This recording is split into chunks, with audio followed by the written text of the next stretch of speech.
Hello everyone, Ron here from L.T.L Tutoring Central, and I am back with some more collocations, English collocations number 8.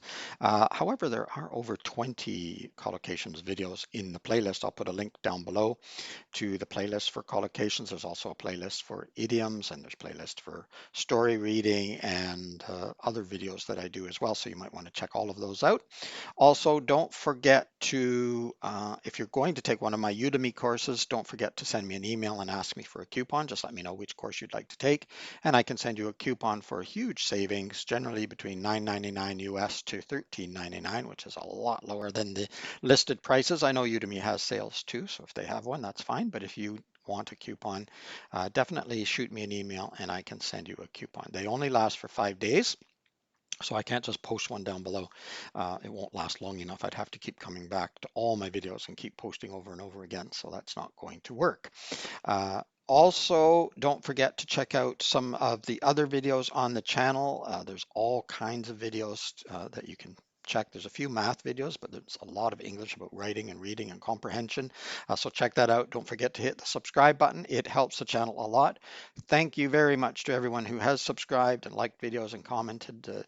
I really, really do appreciate it. You can also check out the merch store if you like, and my books. They're all listed in the description.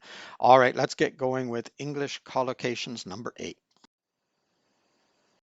First up, we have book a flight. What does that mean? It means to reserve a seat on an airplane or to buy your ticket for an airplane ride. For example, the Thompsons booked a flight with Air Canada. So they have purchased a ticket or they've reserved a seat with the airline Air Canada. Or we won't be able to go to Hawaii if we don't soon book a flight. So if you wait too long, there might not be any tickets left or any seats available on any of the planes heading to Hawaii. So we really do need to book a flight. Drop the subject means to stop talking about a particular thing. Generally, when we're saying drop the subject, it's because there's an issue. For example, if this is too upsetting for you, let's just drop the subject. So maybe better that we don't talk about it any further so that you don't get more upset. Or maybe we're both getting maybe a little bit heated or a little bit angry. And so let's just drop the subject. I mean, we're not going to talk about this right now, at least. Or we were discussing the birthday party until birthday boy showed up and we dropped the subject. Of course, birthday boy meaning the person that's going to have the party. Maybe it's a surprise party. So once we see he's on his way or he's come into the room, we're going to stop talking about this particular subject because we don't want him to know about his birthday party. So we dropped the subject. Next, we have find time. It just means to find a period of time in which to do something. It's not like you can go searching for time underneath the bushes or, in the toaster oven or something. It just means we're looking for a period of time that we can get something done. For example, Alep can never find time to finish his homework. I've heard about this one before. There's always a way to find time if you really, really want to. Probably doesn't have trouble finding time to play video games or other things. Anyway, next, we would love to visit if we can just find the time. So sometimes you're so busy with your work, with other things, or, if the visit means traveling, you have to have extra time in order to do that. So if we can just find the time, we'll be able to come and visit. Quit smoking. That means to stop smoking. Generally, we mean it permanently. It doesn't mean that you're just going to quit and then have one after lunch as well.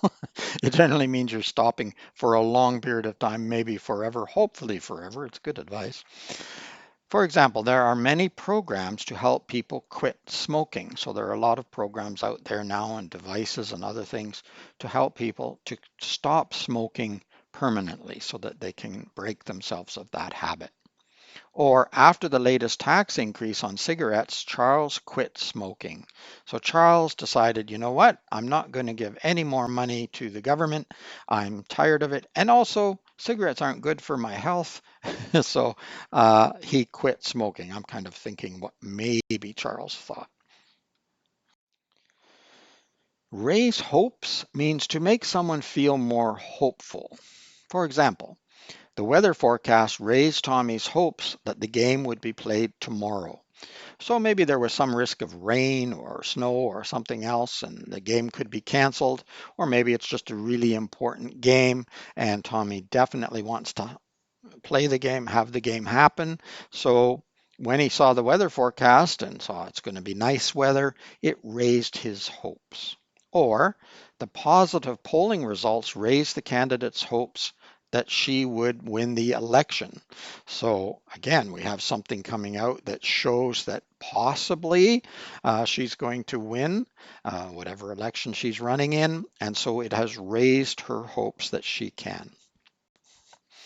There you go. A few more English collocations to add to your repertoire. You can watch out for them when you're reading, and you can use some of them sometimes. Of course, you have to make sure they fit in with the general conversation, but they're often very useful and they're used a lot. Sometimes when English isn't your first language and these expressions come up, whether they're collocations or idioms, it can be very confusing. So it's good to know a few of these and to practice them and to listen for them. Listen for them, look for them in print, and that will help you get used to using them as well. Of course, if you have any questions or if you have favorite idioms or collocations, you can let me know down in the comments. You can let me know what you think of the video. Of course, you can hit that like button, hit the thumbs up if you like the video. Also, check in the description for a link to my books if you want to. There are some fiction stories, but there's also a learning nonfiction book if you want to check that out. Teach myself, because you are your own best teacher.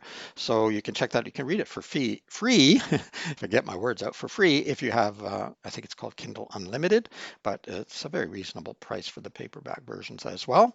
Also, if you want to take one of my Udemy courses, just let me know which one you want to take, and I can send you a coupon. If you send me an email, just let me know, and I can send you a coupon for that. Save you a lot of money on those.